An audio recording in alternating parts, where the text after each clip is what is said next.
আর সূরা যখন নাজিল হলেন, রাসূল কারীম সাল্লাল্লাহু আলাইহি ওয়াসাল্লাম দারুন নদওয়া পার্লামেন্টের দাওয়াত নিয়ে গেলেন। আবু জেহেল পার্লামেন্টে নিয়ে গেলেন দাওয়াত তো তারা প্রত্যাখ্যান করলই। নামাজের যখন সময় হয়ে গেল, নবীজি নামাজ পড়তে পারলেন না। পার্লামেন্টের হুই হাল্লা জ্বালায় তারা মেলা বসালো, তারা নানানভাবে বাজার বসালো। রাসূলুল্লাহ দারুণ কষ্ট হলো সালাত আদায় করতে। সময়কে তারা খুবই অবহেলিত করলেন। আল্লাহ পাক ঠিক সেই মুহূর্তে সূরা আসর নাজিল করে দিয়ে আল্লাহ পাক বিশ্ব নবীর ভাঙ্গা মনটাকে চাঙ্গা করে দিলেন। আর বুঝালেন, নবী হে, সময়ের যেই সময়, আসরের সময় যে কত গুরুত্ব, কত মহত্ব, আমি আপনাকে এখন এই সময়ের ব্যাপারে কসম খাচ্ছি।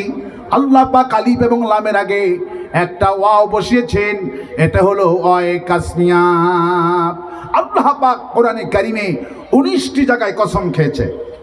আমার ভাইয়েরা, আল্লাহ পাক এখানে কসম খেয়ে বলছেন, ওয়াল আসরি ইন্নাল ইনসানা লাফি খুসর, নিশ্চয় সকল মানুষের জীবন বিফল, জীবন ক্ষতিগ্রস্ত।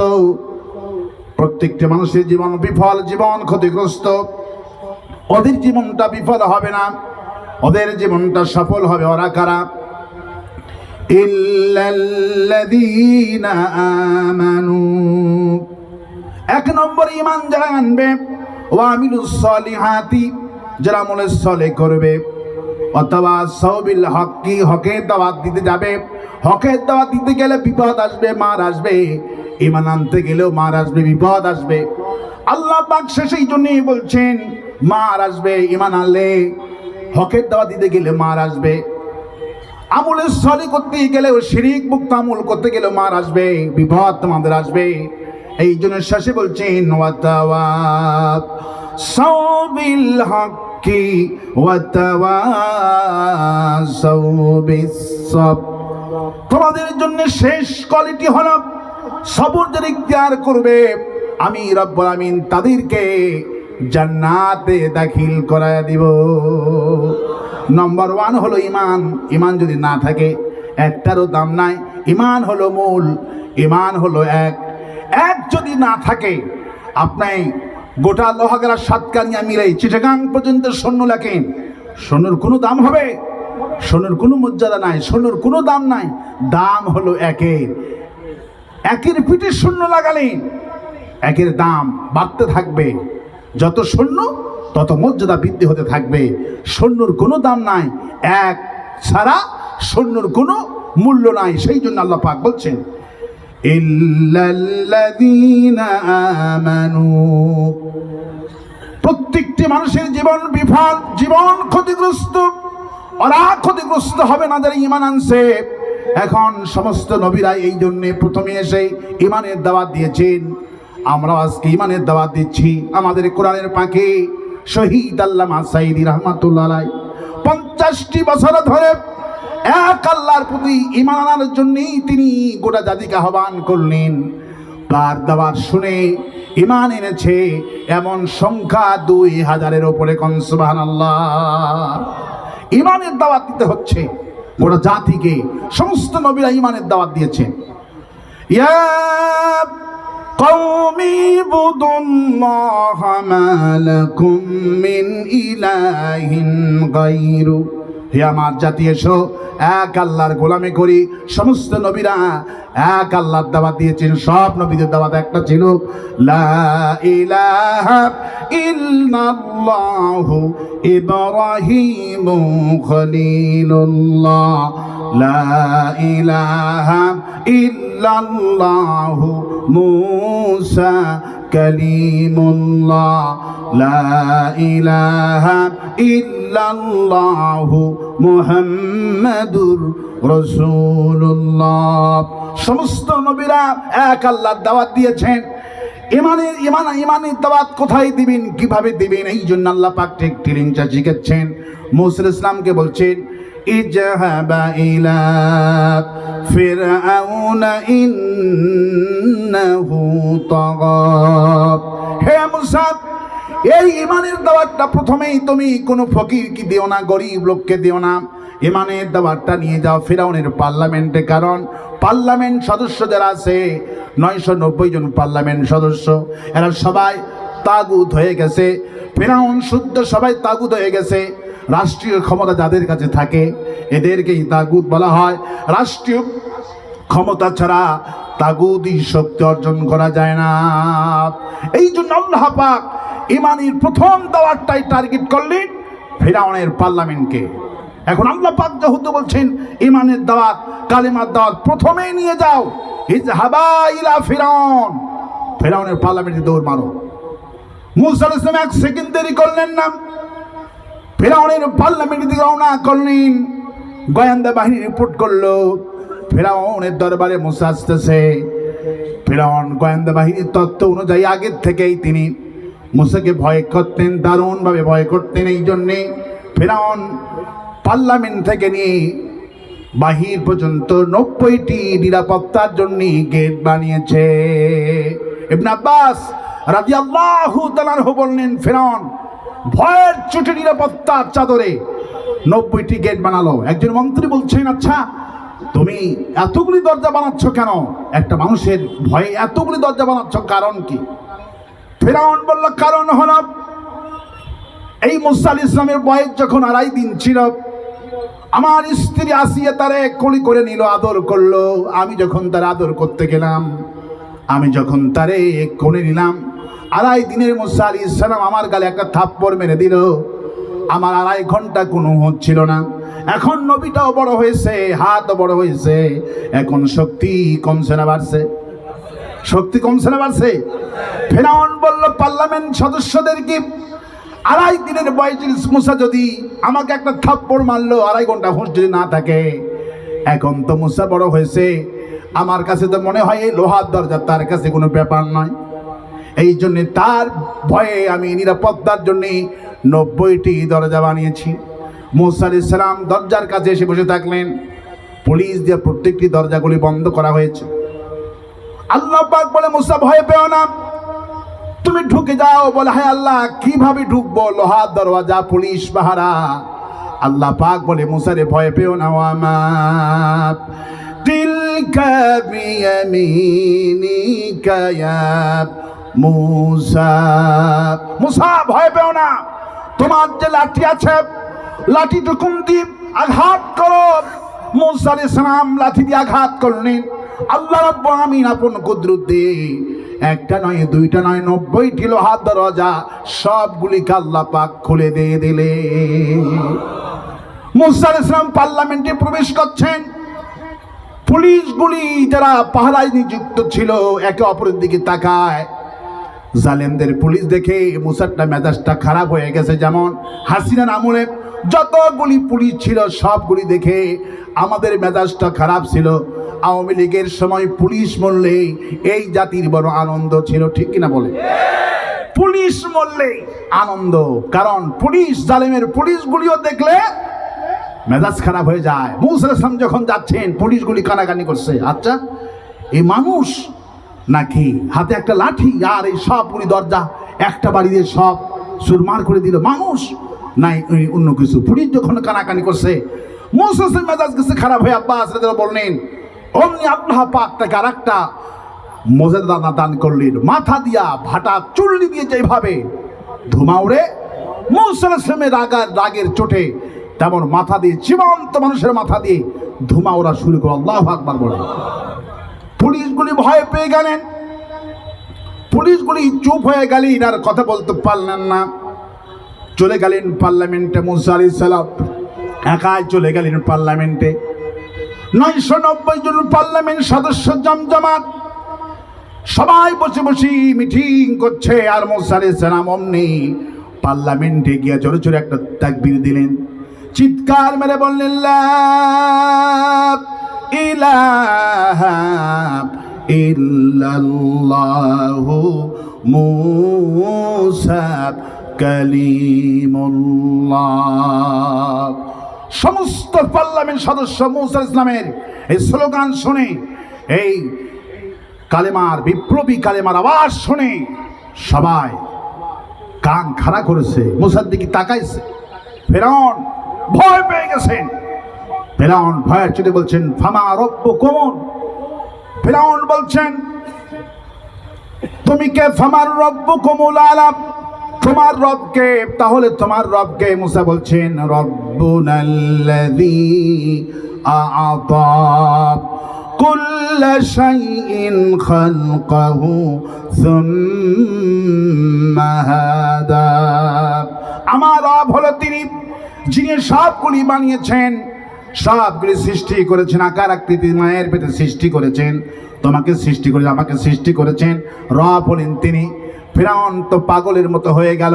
ফিরআউন বলে বুঝতে পেরেছি এইগুলি মানুষ না, এই হলো বড় জাদুঘর। ফিরআউন বলছেন আচ্ছা তুমি যদি নবী হও তোমার কাছে মর্যাদা কি বলো? আল্লাহ পাক সঙ্গে সঙ্গে বলে মুসা রে তোমার মর্যাদা দেখতে চাই। আমার তিলকা বিয়ামিনিকা ইয়া মুসা। মুসা লাঠি ফেলে দিলেন। 990 জন পার্লামেন্টের সামনে লাঠিটা ফেলাইয়া দিলেন। যখন ফেলে দিলেন হিয়া হাইয়াতুন তাসা, অমনি 50 গজ লম্বা সাপ হয়ে গেল। আল্লাহ পাক বলছেন আমি এইভাবে করে ইমানের দাওয়াত প্রত্যেকই নবীকে দান করেছি, সমস্ত নবীরা ইমানের দাওয়াত দিয়েছেন। আমার ভাইরা এই জন্য আল্লাহ পাক এখানে কসম খাচ্ছেন ওয়াল আসরি ইন্নাল ইনসানা লাফি খুসর, প্রত্যেকটি মানুষের জীবন বিফল, জীবন ক্ষতিগ্রস্ত। ওদের জীবনটা বিফল হবে না, ওরা হবে সফল ব্যক্তি যারা ঈমান আনছে আমার প্রতি। ঈমানটা আনলেই জীবন সফল হয়ে যাবে। ঈমান আনবি কিভাবে? শুধু আল্লাহর প্রতি ঈমান আনলে হবে না। আল্লাহ পাকের রাসূলের কাছে যখন ঈমানের দাওয়াত দিলেন, লোকেরা ঈমান গ্রহণ করলেন। মক্কার লোকেরা বললেন লা ইলাহা ইল্লাল্লাহ, জোরে বলেন লা ইলাহা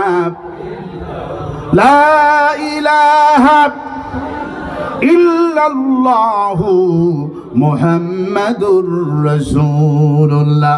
নবীজি যখন ঈমানের দাওয়াত দিলেন, মক্কার লোকেরা দলে দলে ঈমান আনলেন, ঘোষণা করলেন লা ইলাহা ইল্লাল্লাহ। নবীজির হাতে যখন লোকেরা কালেমা গ্রহণ করলেন, যখন তারা মুসলমান হয়ে গেল, নবীজি আবার ওদেরকে বললেন এসো, মুসলমান যখন হলে, ঈমান যখন আনলো, আমরা এসো সবাই মিলে চুরি করলে হাত কাটতে হবে, এই আইন পার্লামেন্টে কায়েম করি। যারা মুসলমান হলো ওরা তখন বলল আশ্চর্য কথা, কালেমা গ্রহণ করতে বললেন, কালেমা পড়লাম, কিন্তু চুরি করলে হাত কাটতে হবে কোরআন দিয়া। এইটা তো বলার কথা ছিল না। আল্লাহ পাক তখন আয়াতে কারিমা নাজিল করে এদেরকে বলেন বিমা উনজিলা ইলাইকা ওয়া মা উনজিলা মিন ক্বাবলিক। হে নবী, এই ইমানদারদেরকে বলেন যারা আপনার হাতে কালেমা পড়লো, এরা মনে মনে ভাবেছি কালেমা পড়েছি জান্নাত দেব, কিন্তু কালেমা পড়লে জান্নাত পাবে না। বিমা উনজিলা ইলাইকা ওয়া মা উনজিলা মিন ক্বাবলিক, আমি যে আপনার প্রতি কোরআন নাজিল করেছি, আমি যে আপনার প্রতি চুরি করলে হাত কাটতে হবে, আমি যে কোরআনটা নাজিল করে দিলাম, এদেরকে বলেন আল্লাহর প্রতি শুধু ঈমানের ঘোষণা দিলেই জান্নাত পাওয়া যাবে না। আমার প্রতি যে কোরআনটা নাজিল হয়েছে, চুরি করলে হাত কাটতে হবে, এই আইনটা আল্লাহ পাকের। ঈমান আনার আগে কোরআনের প্রতি তোমাদেরকে ঈমান আনতে হবে। যদি কোরআনের প্রতি ঈমানটা না আনো, শুধু কালেমার কোনো মূল্য নাই। আওয়ামী লীগ মার্কা ঈমান, কি মার্কা ঈমান? আওয়ামী লীগের সঙ্গে আমাদের দ্বন্দ্বটা কোথায় বলেন? আওয়ামী লীগের তাফসীর মাহফিল অতিথি থাকে, মসজিদের সভাপতি, মাদ্রাসার সভাপতি তাফসীর আয়োজন করে, কোনো অসুবিধা নাই। অসুবিধা তো এক জায়গায়, ওরা কালেমা পড়ে, নির্বাচনের সময় কালেমা পড়ে লা ইলাহা ইল্লাল্লাহ, নৌকার মালিক তুমি আল্লাহ, ঠিক কিনা বলে? লা ইলাহা ইল্লাল্লাহ, ধানের শীষে বিসমিল্লাহ, লা ইলাহা ইল্লাল্লাহ, নাঙ্গলে মুঠাই তুমি আল্লাহ, লা ইলাহা ইল্লাল্লাহ, জামাত ইসলামীর মার্কা দাঁড়িপাল্লা। সবাই শুধু কালেমা কালেমার স্লোগান দেয়, কিন্তু কালেমা পড়লেই তো আসলে মুমিন হওয়া যাবে না। আল্লাহ পাক এই জন্য বলছেন ইল্লাল্লাযিনা আমানু, ঈমান যদি আনতে পারো আমি তোমাদের ক্ষতি থেকে বাঁচাইয়া দিব, জান্নাত আমি তোমাদেরকে দিব। ওই লোকগুলি মাথায় টুপি পাঞ্জাবি লাগায়া যখন ঈমান আনলেন, আর যখন নামাজও পড়তে লাগলেন আল্লাহ পাক তখন বললেন ওয়া মিনান নাসি মান ইয়াকুলু আমান্না বিল্লাহি ওয়া বিল ইয়াউমিল আখিরি ওয়া মা হুম বিমুমিনিন। এই লোকদেরকে বলি ওয়া মিনান নাসি মান ইয়াকুলু আমান্না বিল্লাহ, মানুষের মধ্যে কিছু লোক আছে ঈমানের কথা বলে, হজ করে, যাকাত দেয়, তাফসীর মাহফিলেও যায়, কিন্তু আল্লাহ পাক বলে ওয়া মা হুম বিমুমিনিন, এগুলি আসলেই মুমিন না, এগুলি হলো মুনাফিক। এগুলি কি? এগুলি হলো মুনাফিক। ওয়া মা হুম বিমুমিনিন, এরা মুমিন নয়, এরা ঈমানদার নয়। রাসূলকে জিজ্ঞেস করা হলো তারা খাঁটি মুমিন কারা? ইয়া রাসূলুল্লাহ, খাঁটি মুমিন কারা? হুজুর বললেন খাঁটি মুমিন হলো তারা, বুখারীর হাদিস, মুমিন হলো তারা কোরআন পড়ে যেইভাবে, কোরআনের শাসনটাও চায় সেইভাবে, এরা হলো খাঁটি মুমিন। রাসূলুল্লাহ এদের দৃষ্টান্ত দিতে গিয়ে বললেন এরা হলো তারা, এদের দৃষ্টান্ত হলো লেবুর মতো, লেবু খাইতেও মজা, লেবুর ঘ্রাণটাও খুবই সুন্দর। রসুল বলছেন খাঁটি মুমিন হলো এরা কোরআন যেমন পড়ে, কোরআনের শাসনটাও চায়, কিন্তু রসুল বলছেন এরা হলো 2 নম্বর মুমিন হলো এরা 2 নম্বর মুমিন হলো খেজুরের মতো, খেজুর খাইতে মজা, কোনো ঘ্রাণ নাই। এরা আবার কারা? এরা কোরআনের শাসন চায়, কোরআন তেলাওয়াত করে, কিন্তু মিছিল মিটিংয়ে কম যায়। রাসূলুল্লাহ বললেন 2 নম্বর মুমিনের কোয়ালিটি হলো ওরা খেজুরের মতো, খেজুরের ঘ্রাণ নাই কিন্তু স্বাদ আছে। 2 নম্বর মুমিন হলো ওরা ইয়ানুত দেয়, 10% ইনকামের 5% যাকাত ইয়ানুত দেয়, সংগঠনের সময় দেয়, কিন্তু যখন ঘোষণা আসে মিছিল করতে হবে তখন ঠিক মতো মিছিলে যোগদান করতে পারে না। কিন্তু কোরআন পড়ে, কোরআনের শাসন চায়। রসুল ও যারা 2 নম্বর মুমিন, কিন্তু রসুল বলছে মুনাফিক ওরা হলো মুনাফিক। করা কারা? যারা শুধু কোরআন তেলাওয়াত করে, কোরআনে কারিমের শাসনটুকুন চায় না। হুজুর বললেন ওদের দৃষ্টান্ত হলো মাকাল ফল।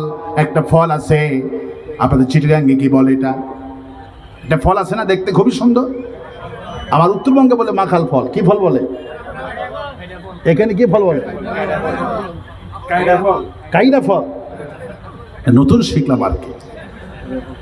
আমার ভাইয়ের এই ফলটা হলো অবস্থা, দেখতে খুবই সুন্দর, কিন্তু এই ফলটা খুললেই কালো, দুর্গন্ধ, কেউ খেতে পারবে না। সুতরাং মুনাফিক যারা ঈমান আনে, এরা শুধু কোরআন তেলাওয়াত করে ঠিকই, কোরআনের আয়োজন করে, কিরাত প্রতিযোগিতা করে, আন্তর্জাতিক কারীদেরকে নিয়ে তাফসীর মাহফিল আয়োজন করে। চট্টগ্রামে সেদিন গত বছরে শহরের কোথায় যেন আমি আলোচনা করলাম, দেখি বড় বড় কারীদের কেনেছেন, আন্তর্জাতিক কারীদের কেনেছেন, 5 কোটি টাকা খরচ। এমপি সাহেব বলল আমরা নাকি কোরআন বিরোধী। জামাত লোকরা বলে আমরা যদি কোরআন বিরোধী হতাম তাহলে কি বলেন এই আয়োজনকে আমরা করতাম নাকি?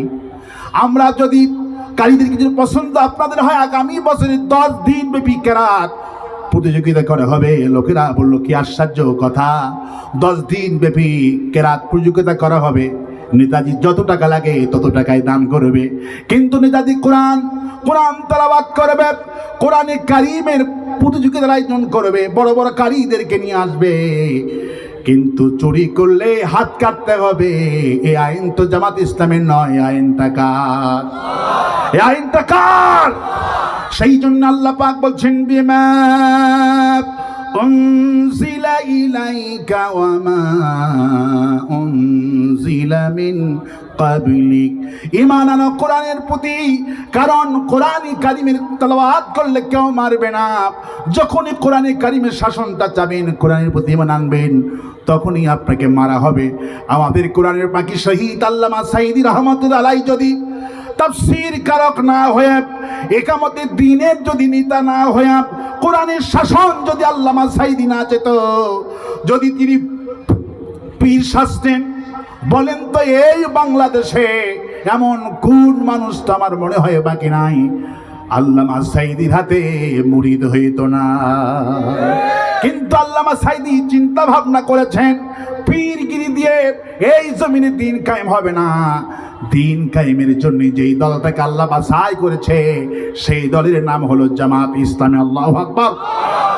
আমার ভাইরা, এই জন্য আল্লাহ পাক বলছেন ইল্লাল্লাযীনা আমানু, ঈমান আনতে হবে, ঈমান আনতে হবে। ঈমান যদি আনো আমি তোমাদের ক্ষতি থেকে বাঁচায় দিব।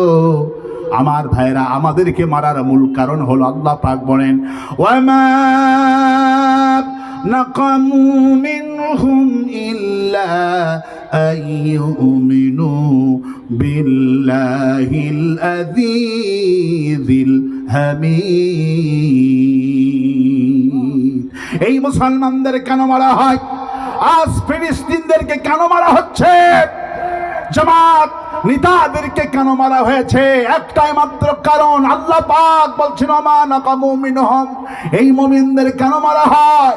শহীদ আল্লামা সাইদি, শহীদ নিজামী, শহীদ কামরুজ্জামান যদি একবার মুখ দিয়ে বলতো জয় বাংলার স্লোগান দিত, বলেন তো ফাঁসি হতো নাকি?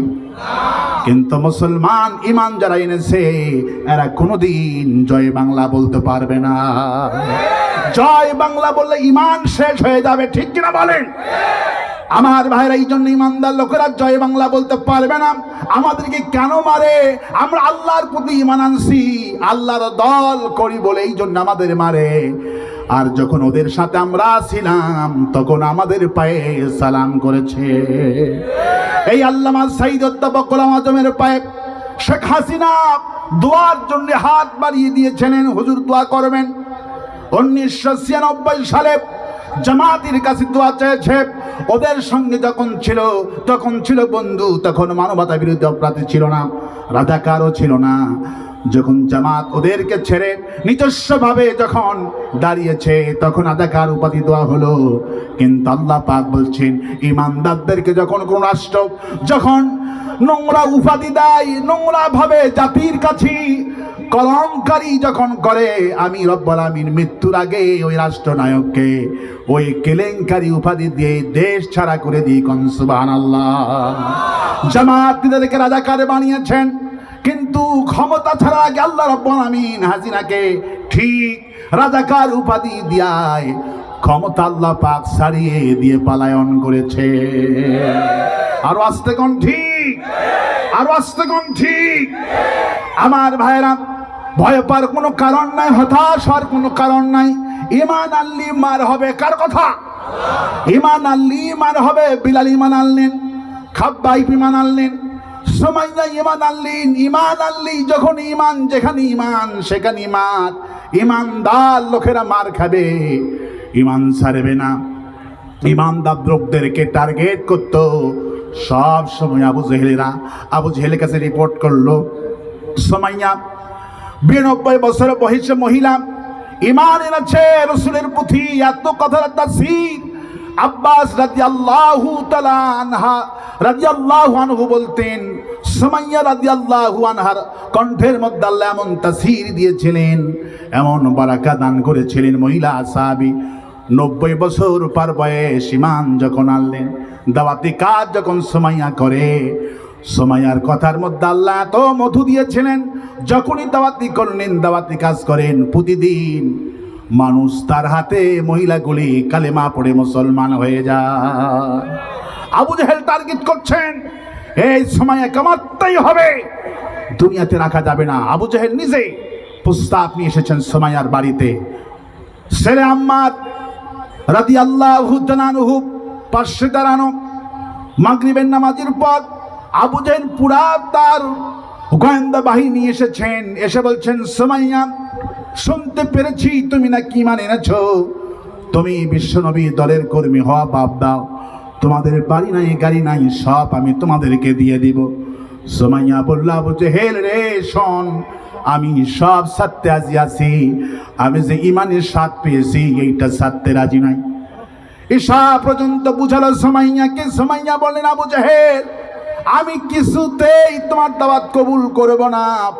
আবু জেহেল বললুম বের করে যখন দেখলো কাজ হবে না, সুমাইয়া রাদিয়াল্লাহু তাআলা আনহাকে বললুম যে লজ্জাস্থানে এমন জোরে আঘাত করলেন, সুমাইয়া রাদিয়াল্লাহু তাআলা আনহা মাটিতে আল্লাহু আকবার পড়ে পড়ে গেলেন। আর আম্মারকে বলল, আম্মা তুমি আমার হুজুরকে বিশ্ব নবীকে বলে দিও আমি শেষ বাক্য পড়তে পড়তে দুনিয়া থেকে বিদায় হয়ে গেলাম। লা ইলাহা ইল্লাল্লাহু মুহাম্মাদুর রাসূলুল্লাহ। আম্মার বিশ্ব নবীর কাছে দৌড় দিল, হুজুর আমার মাকে শহীদ করেছে। হুজুর বলে, আম্মার তোমার মা তো বুড়া মানুষ, কে মানলো? ইয়া রাসূলুল্লাহ আবু জেহেল নিজে আসছিল, আমার মাকে হত্যা করেছে। রাসূল কারীম সাল্লাল্লাহু আলাইহি ওয়াসাল্লাম শুনিয়া তো কান্না কানলেন। হুজুর যখন কান্দে আল্লাহ আর হুজুরের কান্না সহ্য করতে পারলেন না। আল্লাহ পাক হুজুরের মনটাকে চাঙ্গা করার জন্য হুজুরকে সুসংবাদ দিলেন, নাসরুম মিনাল্লাহি ওয়া ফাতহুন করিব ওয়া বাশশিরিল মুমিনিন। হে নবী টেনশন করবেন না, নাসরুম মিনাল্লাহ, আল্লাহর সাহায্য অতি তাড়াতাড়ি বিজয় দান করবে, সাহায্য দিবে। মুমিনদের শোনায় দেন আমার ভাইরা, আমার বন্ধুগণ, 92 বছর মহিলাকে আবু জেহেল মেরেছেন। আল্লাহ পাক হাবিবকে বলল, হাবিব কোনো টেনশন করবেন না। ইমানদার ব্যক্তিদেরকে আবু জেহেল যে বাড়ি থেকে, আবু জেহেলের বাড়ি ছিল সেই তদানীন্তন যুগে 7 তলা সুউচ্চ বিল্ডিং, ওই বিল্ডিং থেকে ইমানদারদেরকে মারার টার্গেট করা হতো। বিলালকে মারা হতো, খাব্বাবকে মারা হতো, আম্মারকে মারা হতো, আমার সুমাইয়াকে হত্যা করা হলো। সেই বিল্ডিং থেকে আবু জেহেল ইমানদার ব্যক্তিদেরকে হত্যা করেছে। আল্লাহ পাক বিশ্বনবীকে বুঝালেন, জানালেন, আবু জেহেলকে তো আমি দুনিয়া থেকে বিদায় করলামই। আর যেই বাড়িটা জঘন্য বাড়ি, অপরাধের বাড়ি, হত্যার বাড়ি, লুণ্ঠনের বাড়ি, সেই বাড়িটাকে আমি আল্লাহ রাব্বুল আলামিন আন্তর্জাতিক টয়লেট বানায় দিলাম। আবু জেহেলের বাড়িতে এখন কি আছে? আন্তর্জাতিক টয়লেট। আবু জেহেলের উত্তরসূরি যারা যুগে যুগে, তাদের বাড়ি আল্লাহ রাব্বুল আলামিন টয়লেট বানাইছে। যেই গণভবন, হাসিনার যেই গণভবন থেকে শহীদ নিজামী, শহীদ কামরুজ্জামান, শহীদ আব্দুল কাদের মোল্লা, শহীদ আল্লামা দিলওয়ার হোসেন সাইদি রাহমাতুল্লাহ আলাইহিকে হত্যা করার নির্দেশ যেই গণভবন থেকে দিয়েছিলেন, আল্লাহ রাব্বুল আলামিন গোটা বিশ্ববাসীকে দেখায় দিলেন, সেই গণভবন থেকে পালালো এবং সেই গণভবন আজ আন্তর্জাতিক পর্যায়ে বাথরুমে পৌঁছে গেছে।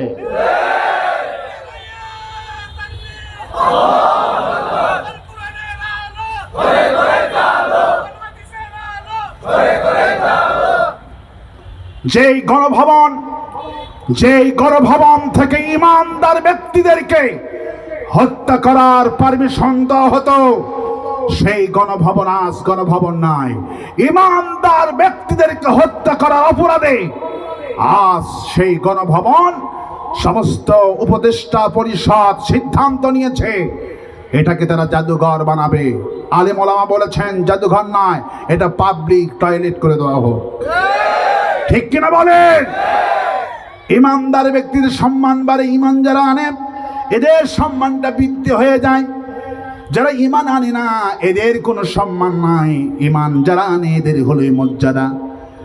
বিলালকে মারল আবু জেহেল, সুমাইয়াকে মারল আবু জেহেল। আজ তাম পৃথিবীর ইমানদারদের অনুসারী এত বেশি হয়ে গেছে, এই গ্রামে যদি তালাশ করা যায় ইমানদার লোক খুঁজে পাওয়া যাবে, কিন্তু আবু জেহেল নামে কোনো লোক খুঁজে পাওয়া যাবে না। ঠিক কিনা বলে? আমার সাইদি হুজুরকে দুনিয়া থেকে মিটানোর জন্য 13টা বছর মিথ্যা মামলা দিলেন, জেলখানায় বন্দি করলেন। আমার সাইদি হুজুরকে দুনিয়া থেকে বিদায় করলেন, তার নাম নিশানা দুনিয়া থেকে মিটাবেন বলে। কিন্তু বলেন তো আমার সাইদি হুজুরের নাম কি মিটাইতে পারছে নাকি? যেদিন আল্লামা সাইদি দুনিয়া থেকে বিদায় হয়ে যান, ফেসবুকে আমি যতটুকু তথ্য পেয়েছি, একদিনে 24 ঘন্টায় গোটা পৃথিবীতে সাইদির ভক্তরা নাম রেখেছে শহীদ আল্লামা দিলওয়ার হোসেন সাইদি। 1 একদিনেই 900 জন নাম রেখেছে শহীদ আল্লামা দিলওয়ার হোসেন সাইদি। قال رسول الله صلى الله عليه وسلم ان الله يرفع بهذا الكتاب اقواما। রাসূল করিম সাল্লাল্লাহু আলাইহি ওয়াসাল্লাম বলছেন, একটা মানুষের যে সম্মান হয়, একটা মানুষের যে মর্যাদা হয়, মূল কারণ হলো কোরআন। আর একটা মানুষের যে অধঃপতন হয়, আর একটা দলের যে পতন হয়, দেশ থেকে পালায়, এর মূল কারণ হলো কোরআন। আল্লামা সাইদি সাহেবের বাড়ি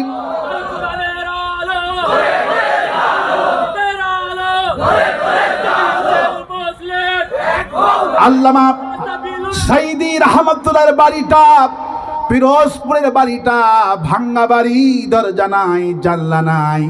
প্রতিদিন সেই বাড়িটা দেখার জন্যে গোটা দেশ থেকে হাজার হাজার মানুষ প্রতিদিন যায়। আর ধানমন্ডির 32 নম্বর বাড়িটা ছিল 2 তলা। কয় তলা? 2 তলা বাড়ি ছিল। যেই বাড়ি থেকে ইমানদার ব্যক্তিদেরকে হত্যার পরামর্শ করা হতো, সেই বাড়িটাও আল্লাহ রাব্বুল আলামিন অক্ষত রাখেনি। ঈদ পর্যন্ত আল্লাহ পাক সব খান খান করে দিয়েছে। এগুলি সত্য না মিথ্যা? এই জন্য আল্লাহ পাক কসম খাচ্ছেন। কে কসম খাচ্ছেন? আল্লাহ পাক কসম খাচ্ছেন, আল আসরি ইন্নাল ইনসানা লাফি খুসর। প্রত্যেকটি মানুষের জীবন বিফল, জীবন ক্ষতিগ্রস্ত। ওদের জীবন বিফল হবে না, ওরা ক্ষতিগ্রস্ত হবে না।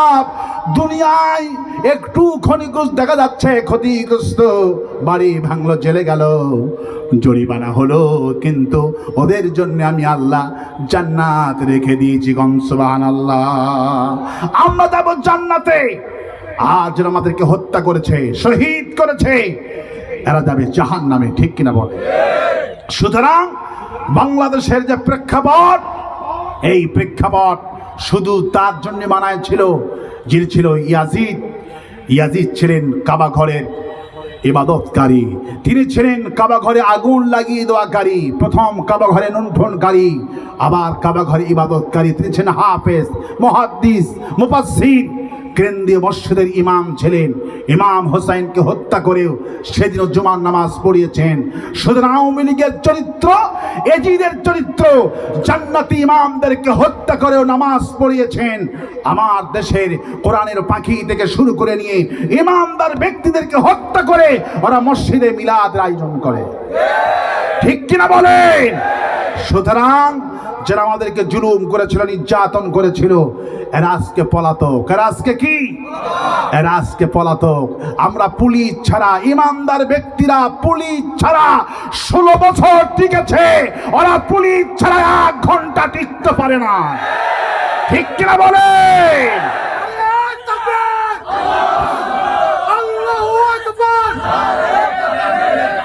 রাসূল করিম সাল্লাল্লাহু আলাইহি ওয়াসাল্লাম বলছেন, আমার বাংলাদেশের জন্মগ্রহণ করে আমরা গর্ববোধ করছি। রাসূল করিম সাল্লাল্লাহু আলাইহি ওয়াসাল্লাম বলছেন, একসঙ্গে বিশ্বের মুসলমানরা দুটি যুদ্ধ দেখবে। একটা হলো গাজা ফিলিস্তিনি যুদ্ধ, আর একটা হবে বাংলাদেশের সাথে মুসলমানদের গাজায় তুলহীন মুসলমানদের সাথে যুদ্ধ হবে। আমাদের কপালটা এত বড়, যারা জন্মগ্রহণ করেছেন বাংলাদেশের শুনলে আশ্চর্য হবেন। রাসূল করিম সাল্লাল্লাহু আলাইহি ওয়াসাল্লাম বলেছেন, বাংলা হিন্দুস্তানের পূর্বে যে দেশ, সেই দেশ বাংলাদেশকে বোঝানো হয়েছে। এই দেশের সাথে হিন্দুস্তানের যুদ্ধ হবে, একসঙ্গে যুদ্ধ হবে এখানে। আবার ফিলিস্তিনি ইহুদিদের সঙ্গে যুদ্ধ হবে, একসাথে বিপ্লব ঘটবে। আল্লাহ সুবহানাহু ওয়া তাআলা সবগুলি একদম কমপ্লিট করে দিয়েছেন। খুবই তাড়াতাড়ি ইমাম মাহদী আসবেন, গোটা পৃথিবীতে কোরআনের রাজ কায়েম হবে, ফিলিস্তিন হবে গোটা বিশ্বের পরিচালক। আল্লাহু আকবার বলে। রাসূল করিম সাল্লাল্লাহু আলাইহি ওয়াসাল্লাম বলছেন, আমার যদি আল জাহিদুল মুশরিকিনা বিআমওয়ালিকুম ওয়া আনফুসিকুম ওয়া আলসিনাতিকুম। সেই হিন্দুস্তানের মুশরিকদের বিরুদ্ধে, ভারতের বিরুদ্ধে জান দিয়ে, মাল দিয়ে, ওয়া আলসিনাতিকুম জবান দিয়ে জিহাদ করতে হবে। হিন্দুস্তানের বিরুদ্ধে জান তো দিবেন, মাল তো দিবেন, এই জবান দিয়ে হিন্দুস্তানের বিরুদ্ধে জিহাদে ঝাঁপিয়ে পড়তে হবে।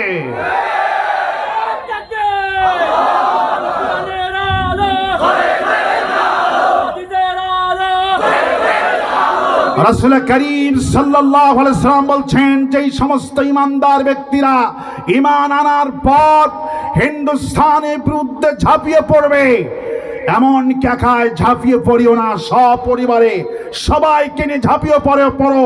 যারা শহীদ হবে বিনা হিসাবে কিলাদ খুলিল জান্নাতা, বিনা হিসাবে জান্নাতে প্রবেশ করায় দিব। আমার ভাইরা, রাসূল করিম সাল্লাল্লাহু আলাইহি ওয়াসাল্লাম বলছেন, এই যুদ্ধ সংগঠিত যখন হবে তখন বাংলাদেশে তিনটি আলামত দেখা দেবে। কয়টি আলামত? তিনটি আলামত। সমস্ত আলামতগুলি অপিন হয়ে গেছে। নাম্বার ওয়ান, এক নম্বর আলামত হলো সেই দেশের একটা অংশ, একটা দল হিন্দুস্তানে পলায়ন করবে। রাসূল করিম সাল্লাল্লাহু হাদিসটুকুন মিলান। রাসূলুল্লাহ 1400 বছর আগে বলেছেন, ওই গাজাতুল হিন্দ যখন হবে, যুদ্ধ যখন বাজবে, তখন সেই দেশে তিনটি শ্রেণী মানুষ বিভক্ত হবে। একটা শ্রেণী হবে ভারতে পলায়ন করবে। বর্তমান আওয়ামী লীগ পলাতক, এদের সংখ্যা ডক্টর ইউনূস বলেছেন 6.5 লক্ষ। কয় লক্ষ পলাতক? 6.5 লক্ষ পলাতক। আর আমাদের কোরআনের পাখি শহীদ আল্লামা দিলওয়ার হোসেন সাইদি চট্টগ্রাম তাফসীর মাহফিলে আজ থেকে 20 বছর আগে বলেছিলেন, বেশি লাফালাফি করবেন না, আমরা শুধু আস্তে করে গোড়া ধরে ঝাঁকু দিব, মামু বাড়ি দিল্লিয়ে পড়বে। কিন্তু আল্লাহ পাকের ওলির কথা ঠিকই, উনি দেখতে পারলেন না, আল্লাহ যেন ওনাকে দেখান বলি আমি। আল্লাহ পাক যেন ওকে জান্নাতে জানিয়ে দেন বলি আমিন। আল্লাহর ওলির কথা সমস্ত অক্ষর অক্ষরে পালন হয়েছে। উনি 5 তারিখে ঠিকই দিল্লি গিয়ে পড়ছে। আল্লামা সাইদি লন্ডনের কথা বলতে পারতেন, আমেরিকার কথা বলতে পারতেন, চীনের কথা বলতে পারতেন না? কিন্তু উনি চীন, আমেরিকা, লন্ডনের কথা না বলে দিল্লির কথা কেন বলেছেন? আল্লামা সাইদির বিশ্বাস ছিল, হাদিস পড়ে তিনি জানিয়েছিলেন যে হাসিনার সঙ্গে ভারতের যে সুসম্পর্ক রয়েছে, যেখানকার মাল শেষ পর্যায়ে সেখানেই যাবে। ঠিক কিনা বলেন? 2 নম্বর রাসূলের ভবিষ্যৎবাণী, রাসূলের আলামত যে বলেছিলেন, 2 নম্বর আলামত হলো আরেকটা দল থাকবে, সেই দল ক্ষমতায় যাওয়ার জন্য ভারতের সুরে কথা বলবে। মিলান, সেই দলও আছে না নাই? ভারতের সুরে কথা বলছে কিনা? আরেকটা দল থাকবে উলামাদের দল, সেই দল জীবনে ঐক্যমত হয়নি। সেই যুদ্ধ সংগঠিত হওয়ার আগে সমস্ত উলামারা একমত হয়ে এক কাতারে শামিল হয়ে যাবে। বর্তমান আমিরে জামাত ডক্টর শফিকুর রহমান চরমনায়ের বাড়িতে গেছিলেন, পীর সাহেবের বাড়িতে গেছিলেন চরমনায়ের পীর বলেছেন, আমরা বুকে বুক মিলাইছি, ঐক্য আমাদের অটল, আগামী নির্বাচন ইসলামী দলগুলি ঐক্যমত হয়ে নির্বাচন করবে। কয়েকদিন আগে বাংলাদেশ সাংবাদিক মামুনুল হককে জিজ্ঞেস করেছেন, আচ্ছা আমরা শুনতে পারলাম জামাত ইসলামীর সঙ্গে নাকি ঐক্যমত হয়েছেন, আপনারা ঐক্য করেছেন? মামুনুল হক বলেছেন, হ্যাঁ ঐক্য আমরা করেছি। কেন করেছেন? মামুনুল হক বলছেন আমরা কেন করেছি, এই জন্য করেছি, হাতের 5টা আঙ্গুল 5 রকমের সারাটা দিন কাজ করে, কিন্তু যখন খাওয়ার সময় যখন আসে কেউ ফতুয়াবাজি করে না। ফতুয়াবাজি করে হাতের আঙ্গুলগুলি বলে, ভাই ফতুয়া পরে কর, আগে খাইয়া লই। ঠিক কিনা? সমস্ত হাতের আঙ্গুলগুলি ঐক্যবদ্ধ হয়ে হাতের আঙ্গুলগুলি ঐক্যমত পোষণ করে যেমন খায়, গাছ মারে, লোকমা তুলে খায়। মামুনুল হক বলেছেন, চরমনাই জামাত, হিফাজত, শর্ষিনা, ফুরফুরা সব আমরা ইসলামপন্থী 5টা ভাই বিচ্ছিন্ন ছিলাম, ঐক্যমত হয়েছি এই দেশের ভারতপন্থীদেরকে খাওয়ার জন্যে।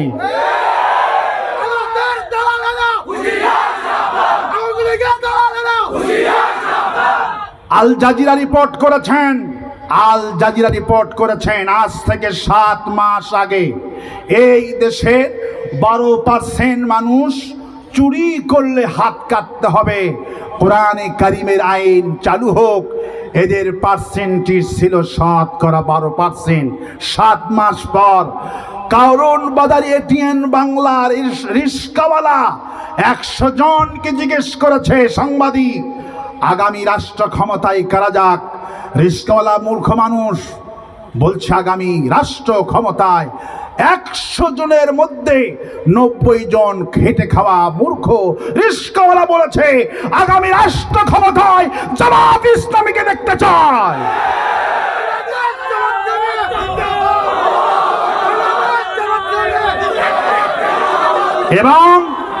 এবং ওরা একটা গড় এবং শতকরা বর্তমান বাংলাদেশে 62% মানুষ আল্লাহর কোরআন দিয়ে শাসিত হোক এটা চায়। আল্লাহু আকবার বলি। নির্বাচন যত দেরিতে হবে পার্সেন্টেজ তত বৃদ্ধি হবে, ঠিক কিনা বলে? আমাদের বিচার করছে, আমাদের ইমানদারদের বিচার করছে 50 বছর পরে। আমাদের অ্যাডভোকেট তাজুল ইসলাম, ওনার বাড়ি হলো জামালপুর, আমাকে মাহফিলের জন্য ফোন দিয়েছিল, অনেক কথা হলো। অ্যাডভোকেট তাজুল ইসলাম বলেছেন, গোলাম আজম ভাই মিথ্যা সাক্ষীর ভিত্তিতে আমার সাইদি, আমার নিজামী, আমার কামরুজ্জামানদেরকে ফাঁসি দিয়েছে, আর সত্য সাক্ষ্যর ভিত্তিতে যদি রায় হয় হাসিনার 1000 বার ফাঁসি হবে।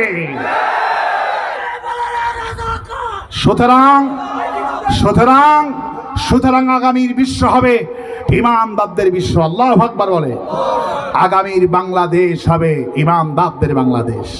সুতরাং ইল্লাল্লাযিনা আমানু, ঈমান আনো আল্লাহর প্রতি। কার প্রতি ঈমান আনতে হবে? আমরা ঈমান আনছি আল্লাহর প্রতি, আর আওয়ামী লীগদের ঈমান ছিল ভারতের প্রতি, ঠিক কিনা বলে? ওরা ভারতের প্রতি ঈমান আনছে, ভারতকে ডাকছে। আমরা ডাকছি কাকে? 16 কোটি মুসলমান, 16টা বছর ধরে 18 কোটি মুসলমান কাকে ডেকেছি? বিপদে যখন এই নবীরা পড়েছেন কাকে ডেকেছেন? বিপদে যখন আমরা পড়ব কাকে ডাকবো? জয় বাংলা বলবো না, কাকে ডাক মারবো? আল্লাহ পাককে আমরা ডাকবো। বাঘের শক্তি বেশি না ছাগলের শক্তি বেশি? কার শক্তি বেশি? বাঘের শক্তি বেশি। কিন্তু বাঘের শক্তি হওয়া সত্ত্বেও বাঘকে প্রকাশ্যে দেখতে পারে, বাঘ গোপনে থাকে। কিন্তু ছাগলের শক্তি কম, সিনা টান করে প্রকাশ্যে ময়দানে ঘাস খায়, ঠিক কিনা বলে? ছাগল মনে মনে ভাবে আমার শক্তি কম, আমার বুদ্ধি কম, আমার সবকিছু কম, কিন্তু আমাকে যখন আক্রমণ করবে, বাঘ করুক আর শিয়ালে করুক আর কুকুরে করুক, যাই করুক না কেন, আমি শুধু আমার গলার সমস্ত আওয়াজ দিয়ে একটা ডাক দেবো, মেয়ে। কে আওয়াজ দেবো? আমি যখন মেয়ে আওয়াজ দেব, আমার মালিকের কানে যখন আমার গলা আওয়াজটা চলে যাবে, মালিক 1 সেকেন্ড দেরি করতে পারবে না। মালিক যখন এসে দেখবে আমার আদরের ছাগলটারে বাঘে ধরেছে, শিয়ালে ধরেছে, মালিকের কাছে যা আছে মালিক তাই নিয়ে ছাগলের পক্ষে যাবে। আমরা আজকে ছাগলের কায়দাই বলতে চাই, ও আমেরিকা ও ভারত, তোমাদের দেশটা বড় বলে, তোমাদের সৈন্য বেশি বলে, পারমাণবিক বোমা আছে বলে আমাদেরকে শক্তিহীন মনে করে আমাদেরকে অবহেলা করো না। আমরাও জানি আমাদের শক্তি কম, আমাদের বুদ্ধি কম, আমাদের মেধা কম। পারমাণবিক বোমা নাই, সৈন্য নাই, সব কিছু মিসাইল নাই, আমাদের সব কিছু কম আছে। কিন্তু যখন আমাদের গায়ে হাত দিবা, আমরা তখন আমাদের মালিক রে ডাক মারব। আল্লাহু লা পড়েন, আল্লাহু লা ইলাহা ইল্লাহু আল হাইয়ুল কাইয়্যুম। ঈমান আনছি যার প্রতি, সাহায্য চাবো তার প্রতি। আওয়ামী লীগ ঈমান আনছে যার প্রতি, সাহায্য চায় তার প্রতি।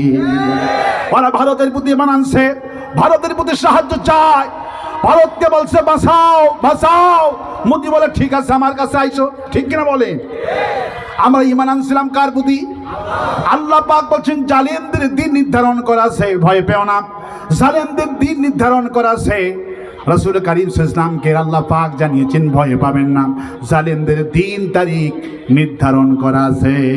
ফিরআউন যখন ৮০,০০০ শিশুকে হত্যা করলো, আল্লাহ পাক মূসা আলাইহিস সালামকে জানিয়ে দিয়েছিলেন ঠিক আমি ফিরআউনকে জায়গা মতো ধরবো, 10ই মুহররম আমি ফিরআউনকে সাগরে গোতায় মারবো, তার আগে ফিরআউনকে আমি পাকড়াও করব না। জালেমদের দিন নির্ধারণ করা আছে। ইসরাইল যেদিন ধ্বংস হবে, আল্লাহ পাকের কোরআন বলছে ইসরাইলকে যেদিন আল্লাহ পাক ধ্বংস করবেন সেই দিন নির্ধারণ করা আছে। 5ই আগস্ট আল্লাহ পাক হাসিনার দিন নির্ধারণ করেছিলেন। বাপের পতন যেই মাসে, মেয়ের পতন সেই মাসে, ঠিক কিনা বলেন? দিন কে নির্ধারণ করে? আল্লাহ পাক নির্ধারণ করে। তবে চরম মূল্য মুসলমানদের দিতে হবে। কালাঘর যখন ভাঙতে আসছিল আবরাহা, আল্লাহ পাক আবাবিল পাঠাইছিল না? আবাবিল পাঠাইছিল।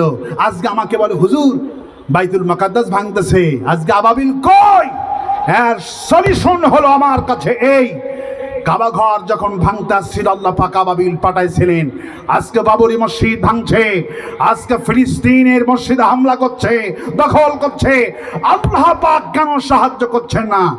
এটি আমার কাছে একটা যুক্তি আছে। যুক্তিটুকুন হলো এই, আল্লাহ পাকের কাবা ঘর যখন ভাঙতে আসলো আবরাহা, তখন খানায় কাবার দায়িত্ব ছিলেন বিশ্বনবীর দাদা আব্দুল মুত্তালিব। কি নাম? Abdul Muttalib. আবরাহার কাছে গেছিলেন, আবরাহা বিশ্বনবীর দাদাকে দেখেই দাঁড়িয়ে গেলেন। বিশ্বনবীর চেহারা, জি এখনই শেষ করে দেব, অসুবিধা নেই। আল্লাহ পাক আজকের এই মাহফিলটাকে মঞ্জুর করুন বলি আমি, আর আসতে বলি আমি। আমি তো টের পাচ্ছি যে আমার ঘন্টা বাজি আছে, করো যেহেতু ইসানি সওয়াব আর সারা দিন ব্যাপী মাহফিল, আল্লাহ পাক রাত ব্যাপী মাহফিল, আল্লাহ পাক আজকের এই মাহফিলটাকে কবুল করুন বলি আমি, আর আসতে বলি আমি, আর আসতে বলি আমি। আমি ইমানের উপরে কথা বললাম, আরো 3টে পয়েন্ট আমার বাকি থাকলো। ইল্লাল্লাযীনা আমানু ওয়া আমিনুস সালিহাতি ওয়া তাওয়াসাউ বিল হাক্কি ওয়া তাওয়াসাউ বিস সাবর। ঈমান যদি আনতে পারো, এরপরে ঈমান আনলে হবে না, শিরিক মুক্ত আমল করতে হবে। শিরিক মুক্ত আমল করার পর হকের দাওয়াত দিতে হবে। হকের দাওয়াত দিতে গেলে মার আসবে না? মার আসবে না? মার আসবে যখন তোমাদেরকে সবর ইখতিয়ার করতে হবে। ইব্রাহিমের মতো সবর ইখতিয়ার করতে হবে, আইয়ুবের মতো সবর ইখতিয়ার করতে হবে। সবর যারা করবে আল্লাহ পাক বলছেন 4টি কোয়ালিটি যার মধ্যে থাকবে আমি তাদেরকে বিনা হিসাবে জান্নাত দিয়া দিব। আল্লাহ তুমি দয়া করে ঈমান যখন দিছো, ঈমানের উপরে টিকে থাকা, ঈমানের উপরে মৃত্যুবরণ করা তৌফিক দান করে দাও বলে আমি, আর আসতে বলি আমি। আগামী সালে সব হোক এই মাহফিল কি চান আপনারা? আগামী বছর এই মাহফিল হোক চান? কারা কারা চান? দুহাত তুলে আল্লাহকে দেখায় দেন। আল্লাহ কবুল করুন বলে আমি। আল্লামা সাইদি সাহেব যখন আল্লাহর ওলির কথা বলতেন, চট্টগ্রামের রয়্যাল বেঙ্গল টাইগার, ঠিক কিনা বলেন? সিদ্দিক আহমেদ, একটা পোস্টারও নাই, আমি নাম ভুল হয়ে যাচ্ছে কিনা আল্লাহ ভালো জানে। আমার সামনে পোস্টার না থাকলে আমি বলবো কি? সেই তার সুযোগ্য সন্তান ফানা ফিল্লাহ সারা বাংলাদেশ তাফসীর মাহফিল করেন। তার সুযোগ্য কয়েকটি সন্তান আমি দেখতে পেলাম, সবার চেহারাগুলি সুন্দর, ব্যবহার সুন্দর। আল্লাহ পাক অনেকগুলি সন্তান নাতি দান করেছেন, ছেলে দান করেছেন। আল্লাহ পাক এই বংশটাকে কিয়ামত পর্যন্ত খ্যাতিমান বিশ্ববরণ্য আলেমে দ্বীন হিসাবে জারি রাখুন বলি আমি, আর আসতে বলি আমি। আমরা প্রাণ ভরে দোয়া করবো আল্লাহ পাকের ওলির কবর তো নিশ্চয় এখানে আছেন, আমরা প্রাণ ভরে দোয়া করব আল্লাহ পাক যেন তার কবরটাকে জান্নাতের বাগান বানিয়ে দেয় বলে আমি। আসসালামু আলাইকুম ওয়া রাহমাতুল্লাহ।